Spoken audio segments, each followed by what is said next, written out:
petrol thun zo to boka ti chun zom le to tiang thil veom vele de umai ka ti pakhat chu discipline hi kan nei thalo riau maya nam dang te chu ka hret chi alo na in abik takin ei le in chung changa te dam lo thu hla te mo etinan doctorina nang chu voksai to su arsa eiro ti velte amin ti chang te hianin ho mai eng thamani lawang tiang zonga thil lak te kan chinga hi a thalo mina ei lo turami ti chuanin thu oi takin ei lo mai la ei turamin ti te hi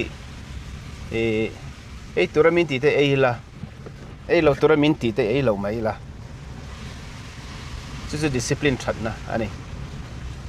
kan ti lui thlat zel mai hei hi kan tuar thin ti hi aveyom ka tia thu